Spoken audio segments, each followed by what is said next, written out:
xildhibaan maxamed xasan idris oo ka tirsan baarlamaanka Soomaaliya ayaa ka hadlay bandowga iyo barnaamijyada ka dhacay magaalada Muqdisho iyo dagaalka xooggan ee lagula jiro xanuunka safmarka ee dunida sida aadka ah u saameeyay ee COVID-19 warkan waxa magaalada Nairobi inooga soo diray Saada Cabdi Tahliil xildhibaan maxamed xasan idris oo ka mid ah baarlamaanka federaalka Soomaaliya ayaa ka hadlay bandowga lagu soo rogay magaalada Muqdisho iyo barnaamijyadii maalintii shalay ka dhacay magaaladaasi kadib dil dad shacab uu u geystay askari ka tirsan ciidanka booliska Soomaaliya xildhibaan maxamed xasan idris galay oo la hadlayay TV-ga Universal ayaa sheegay in bandowga lagu soo rogay magaalada Muqdisho uu yahay mid aan sharci ahayn maadaama uusan soo marin golaha shacabka xildhibaankan ayaa sidoo kale dhaliilay qaabka dawladda Soomaaliya u wajahayso dagaalka cudurka COVID-19 runtii horta nasiib darro ayay ahayd dad shacab ah oo soona maqribka ayagoo guryahooda ku jira in ciidamadii loogu talagalay in dhiigooda ay badbaadiyaan in dhiigooda ay daadiyeen aad baan uga tacsiyeynaynaa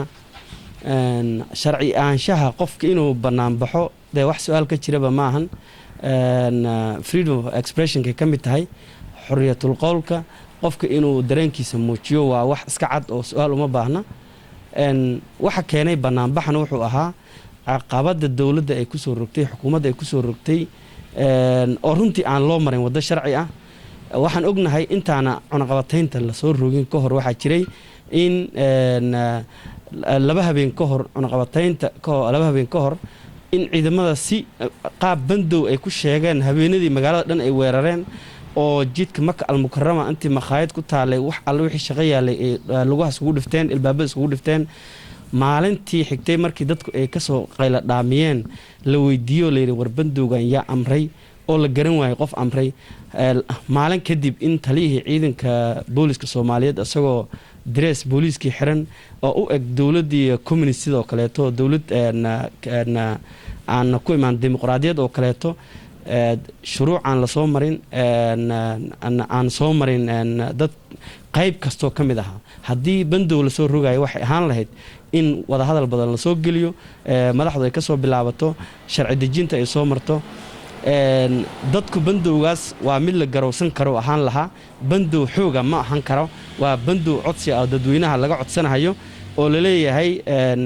umuurahan soo kordhay darteeda waxaan mas'uuliyad naga saaran tahay dadweynaha amnigooda sidaas darteed ayaan u go'aansanaynaa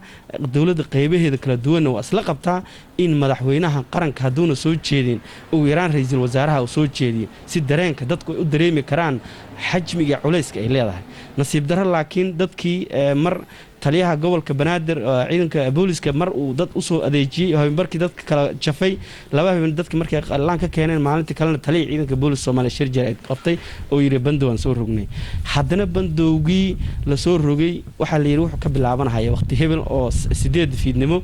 ayuu ka bilaabanayaa 8 fiidnimo dadku waxaan ognahay guryahooda ma gaari karaan dadku waa dad wada dan yar ah dad lugeeya magaaladu way kala fog tahay jidadku way xiran yihiin meelo badan qofku ka wareegsada xataa luguma mari karo marka intii duruufihii dhan ayagoo jira ayaa haddana waxa dhacay markii soonku soo galay in xukuumadii masna xukuumad kale aan soo marin haddana taliye ciidanka booliska soo laabtay yiri war ka fiican baan idin hayaa saacad baan ba idin soo hormariyaba runtii waa wax laga xumaado sida hadalka loo dhigay shucuurta taliyaha ciidanka booliska ka muuqatay inaana ka turjumayn mid ummadda Soomaaliyeed ay ku sugan tahay bandowgaas ayaana keenay dhibaatada taliye yaro marka degma wax madax ka ah askari discipline-kiisaba aan si badan u soo marin oo aan ognahay qaababka ay soo maraan intooda badan tolnimo iyo wax kale lagu keenay iyo loyalty wax la yiraahdo oo hadda booliska waxa lagu qoraa sidii ay u aaminsan yihiin macnaheedu madaxda meesha ka jirtay u aaminsan yihiin lagu qoraa laguma qoro shaqadooda dad yaqaan inay yihiin marka taas ayaa keentay nin iska dhalinyaro ah qofkii oo gurigiis ku jira inuu xabad wadnaha u geliyo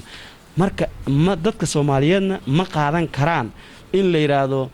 ninkii wax dilay la soo xiray taliyihii degmadaasna xilkiga laga qaaday dadku intaas kuma ekaan karto dhibaatadii la geystay waa in taliyihii ciidanka booliska Soomaaliyeed ee amarka sida qaldan u bixiyay ilaa haddana ku dhiiran inuu amarkii asaga bixiyay banaanka lala taagan waa in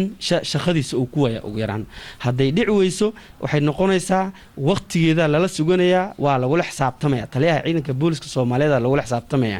shalay mar waxaan arkay isagoo shir jarayd qabto leh dabcan madaxdu way nala ogtahay dabcan sharciga saas uma shaqeeyo dabcan maahan madaxdu hadday kula ogtahay ayada ayaa hadlaysa go'aankana dadka waa laga soo hormariyaa awaamirta booliska wuxuu leeyahay waa law enforcement sharciga ayay dabaqa ay dhaqan geliyaan laakiin ma ahan legislative ayaga ma aha taliyii wuxuu isku darsaday sharci dejiye inuu yahay sharciga inuu dejiyay haddana awaamirtii asaga fuliyay haddana dadkii dad yaryar oo iska masaakiina oo uu leeyahay waxaan xilkii ka qaadnay taliyii degmada marka haddii ay tahay maskiina tun la fuulo leh hadday iska noqotay annagu taas kama qaadan karno teeda kalena haddana haddii aan usoo laabto maxay ahaatee sida hadalkii kale uu ka daba yiri oo ahaa markii dadku ay ka kaceen ay ka caroodeen wuxuu yidhi bandowgii saacaddii baan dib u celinay 8 ka dhignay 8 laftigeeda ayaanba saxnayn soo u sheegay wuxuu yidhi maqaayadaha waa furnaan karaan maqaayadu hadday furnaan karto maqaayada qofaa gada take away laga dhigo waa la yiri qofaa gada qofka gada soo gurigiisku aaday hadhow ugu dambeyn hadda qofkii gaariga alaab ku keenay alaabtii hadana gaarigu socon karin soo maqaayada inuu dhex degan yahay waa su'aal u baahan wuxuu yiri dadku laba hadii halaalna waa u socon karaan hal iyo laba qofkii hadii shaqadii uu ka imaaday uu degan yahay martiin uu degan yahay uu u socdo soobo imaanay ama banaadir uu tagay ma lug buu ku soo gaari karaa habeen markii waa inuu gaari soo qaataa marka qofkii qaabku waa wax ayada dhan confusing oo loogu talagalay ciidanka danta yar laftigooda ku shaqeynaya iyo dadweynihii mar walba in la iska hor keeno nin askari oo iska disciplinekiisa aan sida u dhisnayn intuu qof dil mar walba in askari uu dhibana noqdo dadkiina sidaas ay dhibana ku noqdaan marka dadka madaxda ah qolalka ku jira aana soo bixin ayaguna ciidanka ay dadka ka adeejiyaan dawladdan ma aha dawlad ciidan ma aha dawladdan waa dawlad shacab weey shacabka soo doortay madaxweynaha shacabka oo codkooda u soo marinaya baarlamaanka ayaa wax walba kula xisaabtama dawladda marka laga hadlay waxa looga hadlaya leeyahay bandowga sababta keentay waxay ahayd coronavirus in laga taxadiro dadku waa dad waaweyn waxna waa garan karaan shareed markii dadka ay soo banaan baxeen ku dhawaad 5,000 qof ayuu gudoomiyaha gobolka Banaadir soo dhax istaagay asaga laftigiisa xataa face mask ma wadan iska dhaaf dadkoo kale to dhan hal qof oo face mask wata kuma jiro marka nooga soo qaad shalayto in 10 qof ama 20 qof oo coronavirus positive ah dadkaas ay ku dhex jireen gudoomiyaha intee qof oo riski u galiyay oo dad ah oo meesha isku keenay oo hor istaagay taas laftigeeda miyaana ahayn midii laga hadlay marka corona ma wax laga xisaabtamayo dawladda waxay isku dayaysaa saan u aragno dadku in la caburin karay waa practice-kii hore ku wadaan u aragnaa ma ahan corona waxa looga taxadiraa corona waa wax jira dadku Soomaaliyeed waxay u adkaysan karaan ma ahan aqabkii xataa looga hortagay ma haystaan laakiin shucuurta xukuumadda ay uga hortagaysa iyo qofka wasiiradda galab walba shirka jaraa'id qabata marka fiirisid indheheeda runta markaan u hadleen dad Soomaaliyeed runta inaan sheegnaa run marka aad fiirisid shucuurta physical expression-ka qofka marka fiirisid hatta ma muuqato macnaheedu wax halis inay ka hadlayso ma muuqato galab walba waxay noo imaanaysaa iyadoo leh haddana galabta waxaan idin haynaa saas ma ahan adduunyada shucuurta la muujiyo wax walba waxay leeyihiin mansabkooda iyo dareenkooda in la muujiyo wax halista laga hadlaaya iyo xukuumadda sida ay wajahayso maba islaamna marka xukuumadda federaalka ah maba aragna hadda awaamirtaas in ay soo rogtay ciidan booliska soo rogay taliyihii booliska waxaan u sheegaynaa awaamirtaas asaga inaanu xaq u lahayn inuu soo rogo asaga inay tahay shaqadiisa dabaqid ay tahay fulin ay tahay ee aan ahayn amar bixin